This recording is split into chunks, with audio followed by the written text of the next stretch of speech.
Today, we're diving into how a fragile hope for peace in the Middle East pretty much collapsed into threats of all-out war. And it all happened in just 2 weeks. We're going to trace the path from a landmark ceasefire to a full-blown naval standoff. I mean, it happened incredibly fast. You had a ceasefire, talks were actually happening, and then it just all fell apart. So the big question is, how did a diplomatic breakthrough completely unravel and turn into threats of open war in just a couple of weeks? Let's break it all down. Okay, so the story really kicks off with this glimmer of hope, right? Negotiations start up on two separate but, totally connected fronts. You've got the US and Iran on one side and Israel and Lebanon on the other. Now, if you look at this timeline, you can see just how fast things went south. On April 8th, you've got a breakthrough, a 2-week ceasefire with Pakistan helping mediate.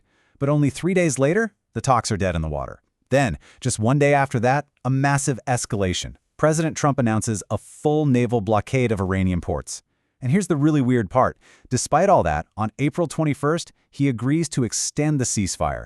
It just shows you how chaotic and honestly contradictory the whole situation had become. So at the exact same time, on the other track, there's a lot of confusion. On that same day, April 8th, Iran says Lebanon is part of the main ceasefire deal. But the US and Israel, they say, no, they're not.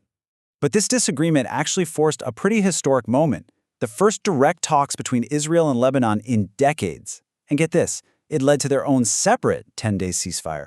It was a huge step, and for a minute, it really felt like progress was being made.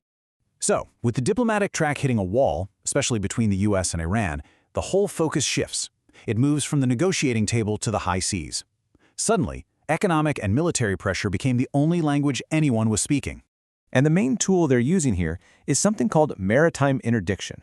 It's basically the legal term for what the U.S. Navy is doing, stopping and inspecting ships out on the ocean that they think might be breaking the law, violating sanctions or helping Iran. And you got to understand, this is a massive operation. We're talking 17 warships, over 100 aircraft, and 10,000 people deployed. They've already turned back 31 ships and boarded tankers as far away as the Indian Ocean. The White House isn't being subtle about it either. They say the blockade is, and I'm quoting here, completely strangling Iran's economy. This intense naval pressure has pushed the entire conflict right to its most dangerous flashpoint, the Strait of Hormuz. That critical choke point where a huge chunk of the world's oil has to pass through. Yeah, that one. So, no surprise, both sides have very different words for what's happening. The US calls it economic pressure. Iran calls it piracy. And Tehran has been crystal clear. The strait stays closed as long as the US blockade is up. And right there, you have the core of the conflict. A blockade versus a counter-blockade. And then, the rhetoric just exploded. President Trump went on Truth Social and posted this direct order, telling the Navy to shoot and kill any Iranian boat they suspect of laying mines. This wasn't some quiet diplomatic note. It was a very public declaration that pushed this whole thing into some really dangerous territory. Okay, so to understand what Iran does next, you need to know about the TSS. Since way back in 1968, there's been this international system to manage traffic through that narrow strait, basically creating safe lanes for ships. It's the rulebook that underpins all global trade in the Gulf. Well, Iran's new plan is to just tear up that rulebook. They want to force all ships onto a new route, one that takes them right past Iranian islands for mandatory inspections by the Revolutionary Guard. And then, of course, they'd be forced to pay a fee.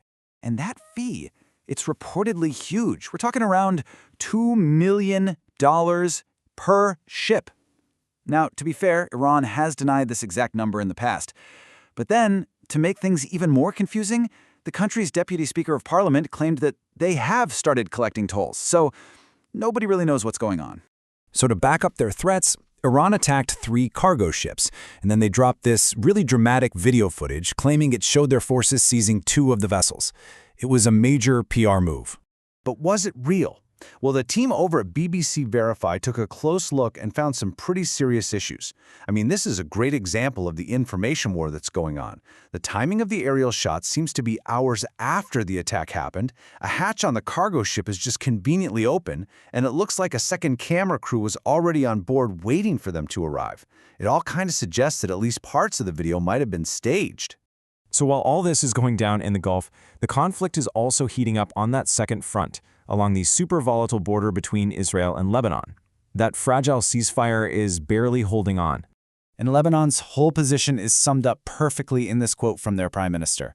He's basically saying, look, we're going into these talks because we believe the U.S. is the only one who has any real influence over Israel. So for them, any hope of a lasting peace really rests on American mediation. And the human cost in all of this is very real. In the middle of these ongoing skirmishes, a Lebanese journalist, Amal Khalil, was killed in an Israeli attack. Her death is just a tragic reminder of the danger on the ground, even while diplomats are trying to talk. So this all brings us to the central question of this whole standoff. It's turned into a waiting game, a real test of wills. You've got two blockades, two very different strategies, and one big question. Whose clock is going to run out first? It really boils down to two opposing bets. The U.S. is betting that the economic pain will get so bad it'll force Tehran back to the negotiating table to take a deal. But Iran is betting that they can absorb that pain, and that the U.S. will be the one to blink first, just to avoid a full-scale war and the chaos that would cause for the whole world economy. So, which strategy is more likely to work? Well, one expert, former U.S. diplomat David Satterfield, has a pretty sobering take. He thinks Iran's clock is longer. He thinks their government has a greater capacity to just soak up economic suffering than the U.S. does, especially with the president facing his own pressures back home. And that leaves us with the ultimate question, doesn't it? In this high-stakes war of economic pain and strategic patience, with global trade literally hanging in the balance, who is going to be the one to blink first?